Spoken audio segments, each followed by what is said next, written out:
All right, Shalom. First and foremost, I'd like to give all glory, honor, and praises to Yahweh, Bahashem, Yahushai. Double honors to the apostle elders, a great millstone who rule well. And salutations to all you brothers out there pushing this word in love, truth, sincerity, and humility. All right, once again, it's the brother Shatia from the Chicago camp coming back to you with what I hope is another quick and edifying. Sit down. And this video that you see on the screen is with Candace Owens. And it's about 20 minutes long. Great video. I highly suggest, if you have time to watch it. Now, I'm not necessarily a fan of Candace Owens because of her past shenanigans and comments as it pertains to our own people. But for some odd reason, in the past couple of years, it seems like Candace has been on this journey of awakening, for a lack of a better phrase. And in this video, she's talking about how she had a chance to get a visa and go to Russia and see the icons. All right. And in this video, she's explaining how she has never, ever seen anything like that in her entire life. She said it's a completely life-changing experience.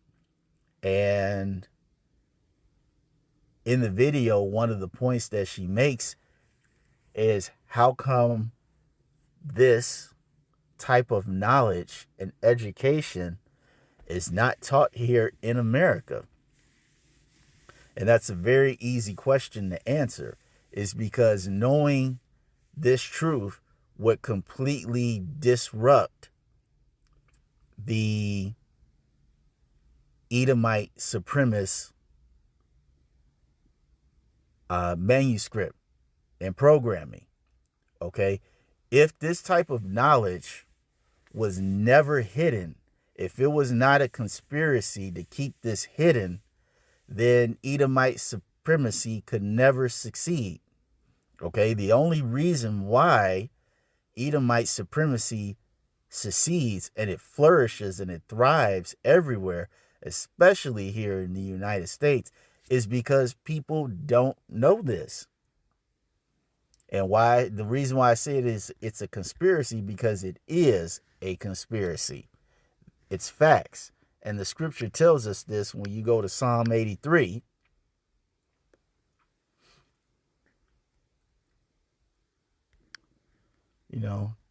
Try to keep this as basic as possible. All right. Psalm 83, we're going to start at 1. It says, a song or psalm of Asaph. Keep not thou silence, O power. Hold not thy peace, and be not still, O power. For lo, thy enemies make a tumult, and they that hate thee have lifted up the head.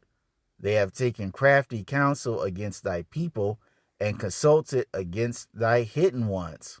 And what's this crafty counsel? Let's continue to read.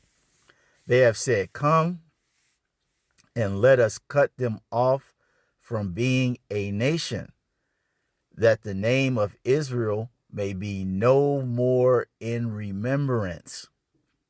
For they have consulted together with one consent. That sounds like a conspiracy. It says they are a confederate against thee. It says the tabernacles of Edom and the Ishmaelites, of Moab and the Hagarenes, Gabal and Ammon and Amalek, the Philistines with the inhabitants of Tyre. Asher also is joined with them. They have holpen the children of Lot, Selah. Okay? So in Psalm 83, it's letting you know that every single nation has had a part in cover up our history. Every nation has had a part of us being spoiled. And I'm going to get that too. Because it's not just one nation that's keeping this truth away from us. It's all of the nations.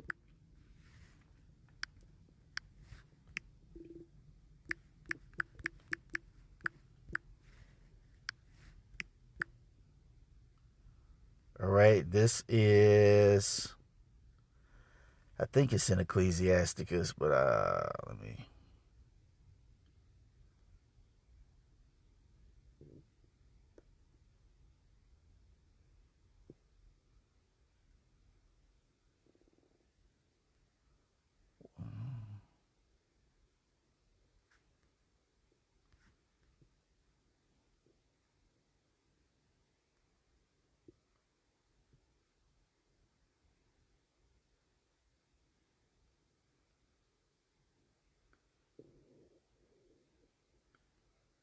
Uh, yep, First Maccabees 2,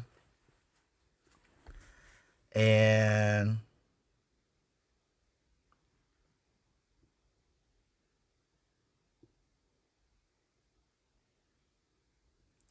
I'm going to start at 7.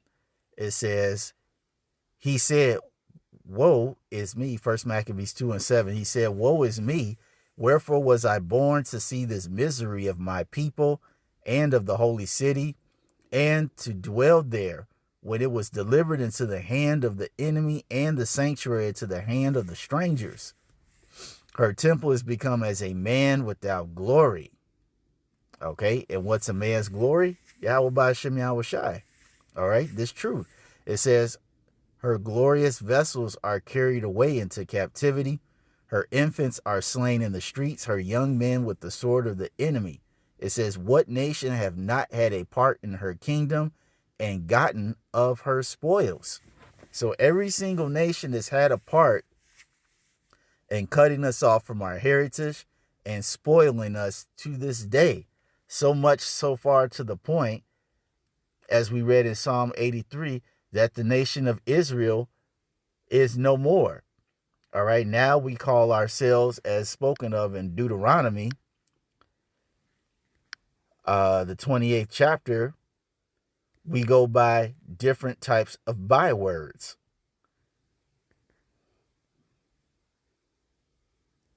Okay, that's in Deuteronomy 28.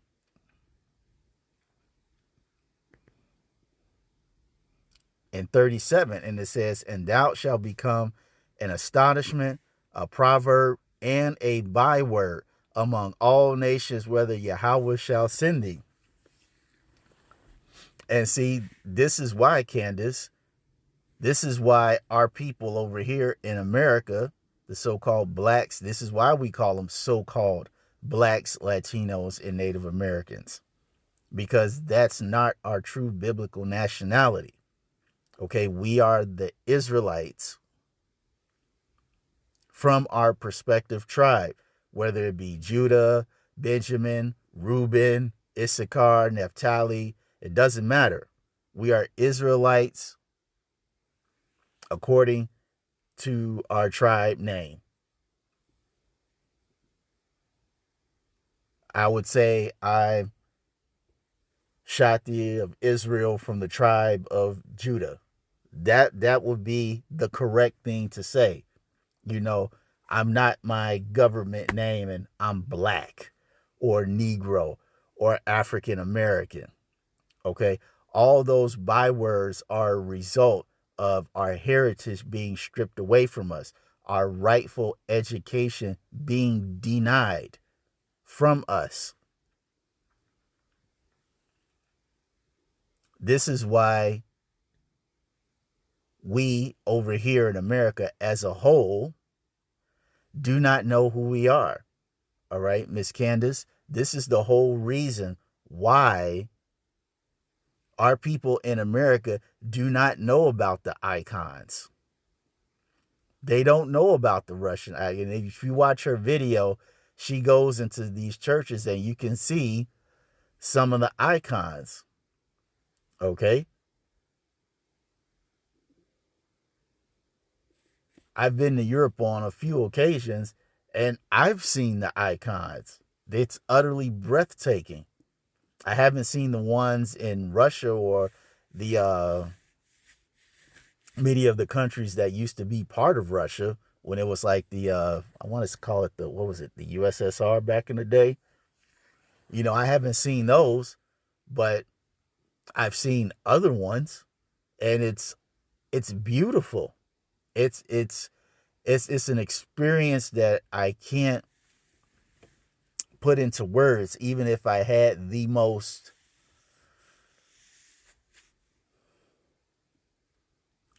advanced vocabulary in English or in any other language.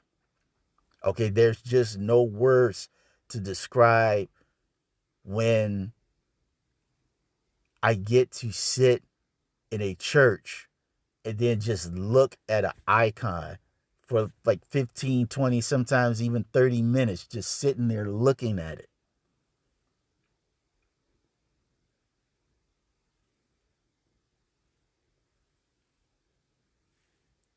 You see? And many of our people don't even know. I talk to, uh, you know, people on the job, where I work at, and they know I like to travel. And so they ask me, what do you do when you go there?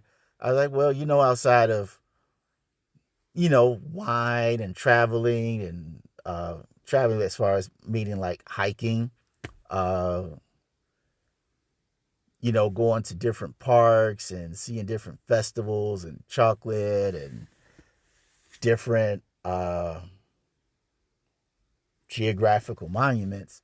I tell people I go see the icons, and they're looking at me crazy like, well, what do you mean? Now I don't tell them anything about the truth, but I just tell them just strictly just on a historical thing. Like, I go see the icons, and when I show them, their eyes get big as hell. Like, I don't even know what that was. Sorry about that. Uh, their eyes get big, and they're just like, what is this? And I say, these are the icons that are over in Europe. They're all throughout Europe. And some people that I've talked to on the job, some jakes that I've talked to on the job, they have been to Europe, and they have absolutely no clue that this was there. Zero.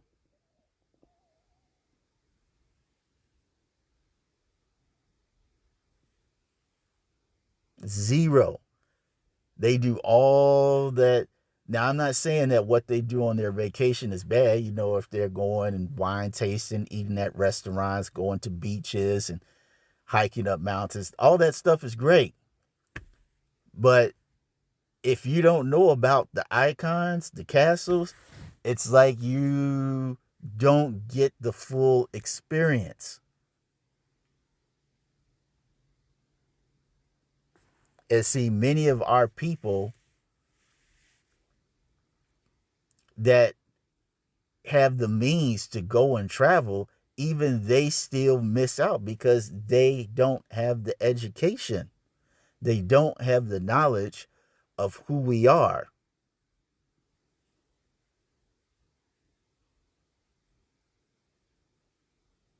Many of our people still don't know that we ruled Europe for 1,000 years. Some of them might have heard of it and they kind of believe it because, yeah, I heard about the Moors. And that's as far as it goes. They probably didn't even read that.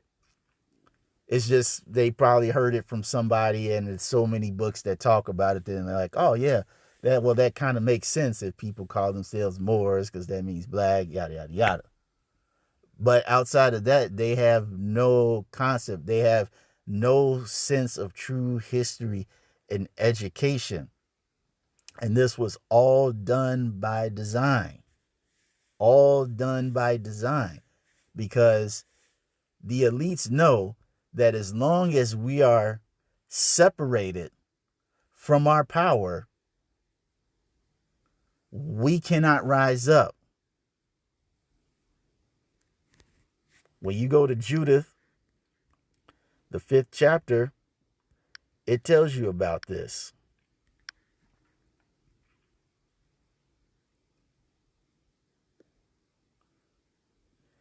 Judith 5, and I'm going to start at 17. And whilst they sinned not before their power, they prospered, because the power that hateth iniquity was with them. But when they departed from the way which he appointed them, they were destroyed in many battles, very sore, and were led captives into a land that was not theirs, and the temple of their power was cast to the ground, and their cities were taken by the enemies. But now are they returned to their power, and are come up from the places where they were scattered, and have possessed Jerusalem, where their sanctuary is, and are seated in the hill country, for it was desolate. Now therefore, my Lord and Governor, if there be any error in this people, and they sin against their power, let us consider that this shall be their ruin, and let us go up, and we shall overcome them. That is the kryptonite. That's how bad Uncle Esau, the so-called white man, the wild man, this is what bad Uncle Esau did his research and figured out. And this is how he was able, with the help of the other nations, first and foremost being spearheaded by Amalek, this is how this guy destroyed us. This is how he was able to get all the other nations to help in cutting us off from being a nation, because they knew that if we can make them go off, all right, they start calling themselves by different names. All right, they start committing adultery and eating pork and celebrating all these heathenistic holidays and participating in all these heathenistic customs and fashions. See, he knew, as is spoken of in this precept, that'll be their ruin. That's when they will be utterly destroyed. And are we not destroyed? Doesn't the scripture says, my people are destroyed for a lack of knowledge? What is that knowledge? This knowledge, wisdom, and understanding of the Bible that lets you know about yourself. Yourself. The knowledge of self. We have been completely cut off from the knowledge of self. We don't know the name. We don't know that we're Israelites.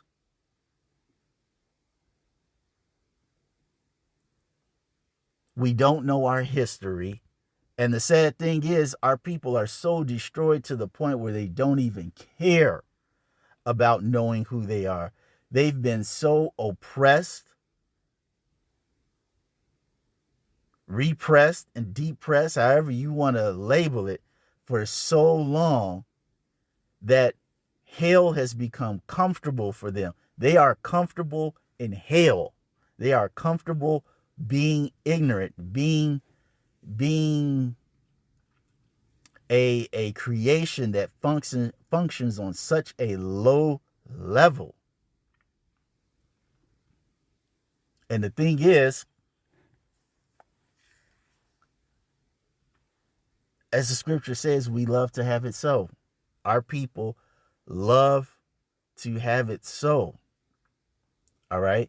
But what Candace Owens has discovered, whether she realizes it or not, is the whole reason why this world and the people are in the condition that it's in.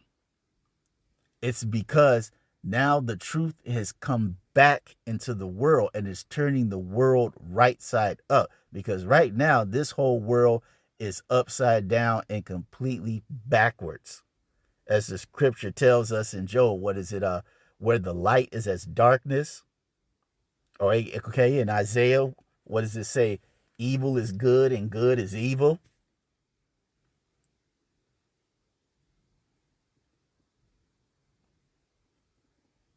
This truth has made such an impact in the world that now things are getting turned right side up.